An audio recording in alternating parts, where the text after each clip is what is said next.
AussieDoodle fans, it's Tammy. I am here with Joplin and Thor's litter of F1 AussieDoodles. We have this big group of 10 here. They are 4 weeks old. I'm going to grab their dinner. I have it right out here. And as you can tell, they're ready for dinner and hungry. Are we starving? Huh? Are we starving puppies? Yes, we are. My word. Hold on. You don't want to stand in our poop bowl. There we go. Sorry. Oh, darn it. Okay. You're fun of this dinner, Pumpkin. All right, so if you have not seen them eating yet, you can see them now. They really like it. I did start a couple of days early just because it's a fairly big litter. And I thought, okay, I'm going to start one feeding a day, and if they don't act hungry, then we will just wait till the 4 weeks old. But they really, from that first feeding, they just kind of ate it up. So it just makes it a little easier for Joplin when we start it, and they just like it. They love it. So now that they're 4 weeks old, we'll start the feedings 3 days a week, or 3 times a day. We let Joplin clean up the leftovers, but they really like it. And it really just, their growth from here on out will really go quickly.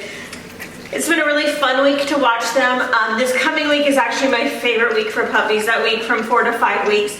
They just learn so much. Their coordination gets so much better. They learn to walk so much better. They get their litter box. They start kind of exploring in that. They get toys in here. You probably saw they got their bed. They really do love their beds. They lay on them a lot.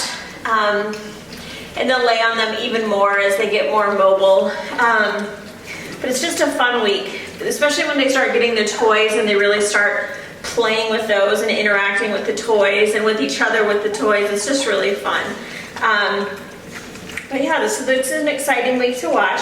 They're all doing really, really well. They're all just fun. They're starting to show a little bit of the personalities. You can kind of see who's gonna be a little bit more bossy than some others. None of them are really overly dominant, but yeah, it's just kind of fun to watch their little personalities develop. Joplin is definitely one of my most easygoing poodles that I've ever met. She's a Velcro dog. She has no concept of personal space. If she was in here, she would want to be right on my lap. Otherwise, I would let her be in here with the videos. But if she was in here, she would be right on my lap because she thinks she's their size, so she always likes to be right on my lap. She's a very easygoing, happy-go-lucky, just good dog. And then I don't own Dad, but he's come to our house twice now to stay for dates, and he is just fabulous. He's just wonderful. If I could keep him forever, I would. He's easygoing, calm, just a very wonderful Aussie. So these guys are just going to have wonderful personalities on both sides. So they're going to be great dogs. Trying to think of what else will come this week. So they'll get their litter box. They will get an expanded play area. We'll go. We'll probably double this. Get some toys in here. Joplin will spend less and less time in here. So when you peek in here, you probably won't see her maybe half the time. Maybe even less as they're eating more and more on their own and drinking more water. She's always very close by. She's a very attentive mom, so she's always laying right outside. Just because she's not in here, don't think she's not very close by. But yeah, she'll spend less and less time in here. We will start doing just a little more interactive toys with them, a little more interactive things. They've had their first nail trim. They all tolerated that really well. When we do the nail trim, I use a Dremel and I kind of run it along their body too, so that the vibration kind of mimics a clipper. So when we run that on their body, it just kind of desensitizes them to the clippers. We also try to play with their feet a lot because they're going to need their feet trimmed and their toenails trimmed.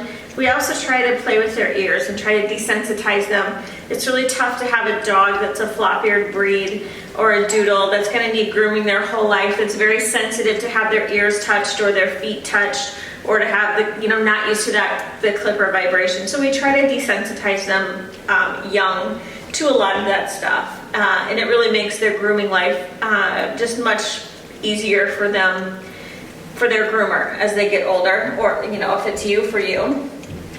Hi, oh, I'm sitting on your bed and you want to take a nap now that you're done eating? But we hope everyone in our AussieDoodle family had a wonderful Thanksgiving. This will be a really, really fun week to watch these guys. I hope you guys enjoy watching them. I hope I don't do anything ridiculously silly when I'm in here with them. I know sometimes when I'm cleaning in the mornings, I usually have my AirPods in, so if I'm doing some crazy dancing, please forgive me because I'm not a dancer, but it's hard not to sometimes when you're hearing a really good song. But we hope you guys have a wonderful week. We'll talk to you next week. Thank you. You guys are so silly.